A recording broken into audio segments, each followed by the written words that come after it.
Hello मेरे दोस्तों, कैसे हो आप लोग। हम लोग राज्य इतिहास प्रथम चैप्टर यानी प्राचीन भारत के बारे में हम लोग पढ़ेंगे, जो लुसेंट से है। और यह महत्वपूर्ण परीक्षाओं के लिए सबसे ज़्यादा महत्वपूर्ण प्रश्न है। आप लोग इसे बहुत बढ़िया से और अच्छे से समझेंगे और यह जनरल कंपटीशन के लिए सबसे ज़्यादा महत्वपूर्ण प्रश्न है। तो हम लोग समय को देखते हुए प्रश्न पर ध्यान देते हैं। बोला गया है प्रश्न, देखते हैं आप लोग। साहित्य साक्ष्य हम लोग सबसे देखते हैं प्राचीन भारत, है ना। तो साहित्य साक्ष्य पहले चैप्टर में आता है। तो हम लोग देखते हैं साहित्य, यहाँ से देख रहे हैं साहित्य, यहाँ देखिए आप लोग। साहित्य साक्ष्य के अंतर्गत साहित्यिक ग्रंथों से प्राप्त सामग्री का अध्ययन किया जाता है। यह दो प्रकार के होते हैं, धार्मिक साहित्य और लौकिक साहित्य। तो हम लोग यहाँ पे अंडरलाइन कर लेंगे। यहाँ पे देखिए क्या है, यह दो साहित्य साक्ष्य दो प्रकार के होते हैं। एक होता है धार्मिक साहित्य, एक होता है लौकिक साहित्य। हम लोग देख लिए यहाँ पे दो प्रश्न बना है। मतलब साहित्य साक्ष्य कितने प्रकार के होते हैं? दो प्रकार के, धार्मिक साहित्य और लौकिक साहित्य। अब हम लोग आगे बढ़ते चलेंगे, क्या बोला गया है इसे देखते हैं।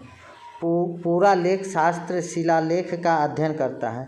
शिलालेख का अध्ययन कौन करता है? पूरा लेख शास्त्र है से शिलालेख का अध्ययन करता है। ऐतिहासिक लेखकों का साक्ष्य संरक्षण विज्ञान म्यूजियोलॉजी शाखा के अंतर्गत है। देखिए, ऐतिहासिक लेखकों का संरक्षण विज्ञान की यहाँ पे म्यूजियोलॉजी शाखा के अंतर्गत आते हैं। उसके बाद हम लोग देखते हैं प्रश्न आगे, धार्मिक साहित्य पढ़ेंगे। यहाँ दो प्रश्न हम लोग के बना है, एक यहाँ बना है और एक यहाँ बना है। आगे हम लोग देखते हैं धार्मिक साहित्य हम लोग पढ़ते हैं। धार्मिक साहित्य, यहाँ देखिए, धार्मिक साहित्य के अंतर्गत ब्राह्मण तथा ब्रह्मणेतर ग्रंथों की चर्चा की गई है। आप लोग से पूछेगा कि धार्मिक साहित्य के अंतर्गत ब्राह्मण तथा ब्रह्मणेतर ग्रंथों की चर्चा की गई है। तो ब्राह्मण और ब्रह्मणेतर ग्रंथों की चर्चा किस में की गई है? तो धार्मिक साहित्य में की गई है। आगे प्रश्न देखते हैं, ब्राह्मण ग्रंथ के अंतर्गत वेद, उपनिषद, रामायण, महाभारत, पुराण तथा मनुस्मृति ग्रंथ आते हैं। अब हम लोग से पूछेगा कि ब्राह्मण ग्रंथों के अंतर्गत मतलब वेद, उपनिषद, रामायण, महाभारत, पुराण तथा स्मृति किस ग्रंथ के अंतर्गत आते हैं? तो हम लोग क्या आ जाएगा? ब्राह्मण ग्रंथों के अंतर्गत। अब हम लोग देखते हैं ब्रह्मणेतर साहित्य के अंतर्गत बौद्ध तथा जैन साहित्य से संबंधित रचनाओं का उल्लेख किया जाता है। देखो, ब्रह्मणेतर साहित्य में बौद्ध और जैन दोनों के भी उल्लेख किया जाता है, बौद्ध को भी और जैन के भी उल्लेख किया जाता है। आगे हम लोग देखते हैं वेद के बारे में पढ़ते हैं। वेद भारत का सर्वप्राचीन धर्म ग्रंथ है। आप लोग से पूछेगा भारत का सर्वप्राचीन धर्म ग्रंथ कौन है? तो वेद है, जिसके संकलनकर्ता महर्षि कृष द्वैपायन वेद व्यास को माना जाता है। तो शॉर्टकट में वेद के रचयिता यानी पढ़ने वाले के नाम क्या है? वेद व्यास, शॉर्ट में याद करेंगे। तो भारत का सर्वप्राचीन धर्म ग्रंथ कौन है? वेद है। और वेद के संकलन पढ़ने वाला व्यास कौन है? तो वेद व्यास है। तो यहाँ पे क्लियर। आप देखते हैं वेद की संख्या 4 होते हैं। हम लोग यहाँ पे देखते हैं वेदों की संख्या कितने होते हैं? 4 होते हैं। ऋग्वेद, यजुर्वेद, सामवेद और अथर्ववेद। वेदों की संख्या कितना होता है? 4 होता है। ऋग्वेद, यजुर्वेद, सामवेद, अथर्ववेद। चारों वेदों को संहिता कहा जाता है। मतलब ऋग्वेद के चारों वेदों को हम लोग क्या कहेंगे? संहिता कहेंगे। आगे हम लोग प्रश्न देखते हैं, चारों वेदों में सर्वाधिक प्राचीन ऋग्वेद में 10 मंडल है, 8 अष्टक है, 10,600 मंत्र है, 1028 सूक्ति है। मतलब ऋग्वेद में 10 मंडल, 8 अष्टक का 10,600 मंत्र एवं 1028 सूक्ति है। आगे देखते हैं ऋग्वेद का रचना काल सामान्यतः 1500 ईस्वी पूर्व से 1000 ईस्वी पूर्व के बीच है। कह रहा है ऋग्वेद का रचना काल कितना है? 1500 ईस्वी पूर्व से 1000 ईस्वी पूर्व के बीच माना जाता है। अब देखते हैं ऋग्वेद का दूसरा एवं 7वां मंडल सर्वाधिक प्राचीन तथा पहला एवं 10वां मंडल सबसे बाद का है। कह दिया है ऋग्वेद का दूसरा और 7वां मंडल सबसे प्राचीन है, पहला एवं 10वां मंडल सबसे बाद का वेद है।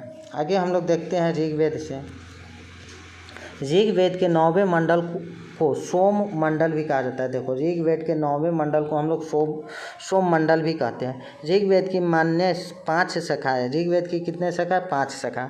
शाक्ल, अश्वल्यान, मांडूक्य, शाखायन और वाष्पकाल, यही 5 हुआ। आगे देखते हैं, ऋग्वेद के 10वें मंडल के पुरुषसूक्त में सर्वप्रथम वर्ण व्यवस्था का उल्लेख है। देखो, ऋग्वेद के 10वें मंडल में पुरुषसूक्त में सर्वप्रथम वर्ण व्यवस्था का उल्लेख मिलता है।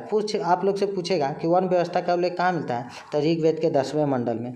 आगे देखते हैं, प्रसिद्ध गायत्री मंत्र का उल्लेख ऋग्वेद में। देखो, गायत्री मंत्र का उल्लेख हमको कहाँ मिलता है, ऋग्वेद में, सबसे इम्पोर्टेंट है, ऋग्वेद में मिलता है। आगे देखते हैं, सामवेद को भारतीय संगीत का मूल अथवा जनक कहा जाता है। बहुत इंपॉर्टेंट है, सामवेद को हम लोग भारतीय संगीत का जनक कहते हैं। यह यज्ञों एवं अवसरों पर गाए जाने वाले मंत्र का संग्रहण है। सामवेद में कुल 1549 ऋचाएँ हैं, इसमें मात्र 78 ही नई है, शेष ऋग्वेद से ली गई है। आगे हम लोग देखते हैं प्रश्न। आगे कहा गया है, इस वेद की 3 मुख्य शाखा है, जैमिनीय, रामायणीय तथा कौमुदी।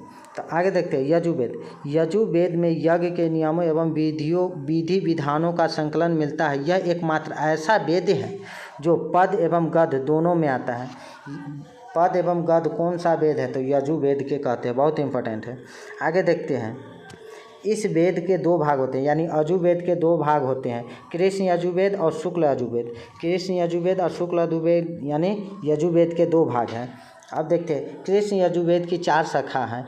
तैत्तिरीय एक हो गया, काठक हो गया 2, कपिस्टल हो गया, मैत्रानी हो गया। यजुर्वेद धार्मिक अनुष्ठान से संबंध है। यजुर्वेद को हम लोग धार्मिक अनुष्ठान में प्रयोग करते हैं। आगे हम लोग देखते हैं, यहाँ पे शुक्ल यजुर्वेद की प्रधान शाखाएं माध्यान्तिक तथा कानव होता है। आगे देखते हैं, शुक्ल यजुर्वेद की संहिता के रचयिता वाजसेनीय के पुत्र याज्ञवल्क्य है, इसलिए इसे वाजसेनीय संहिता भी कहा जाता है। इसमें केवल मंत्रों का समावेशन होता है। आगे हम लोग प्रश्न देखते हैं, अथर्ववेद। अथर्ववेद में आ जाएगा हम लोग के अथर्ववेद, यहाँ पे देख रहे हैं। अथर्ववेद में सामान्य मनुष्य के विचारों तथा अंधविश्वासों का विवरण मिलता है। इसमें 20। इसके आगे हम लोग वीडियो देखेंगे नेक्स्ट चैनल में। आप लोग हमारे चैनल से बने रहिए।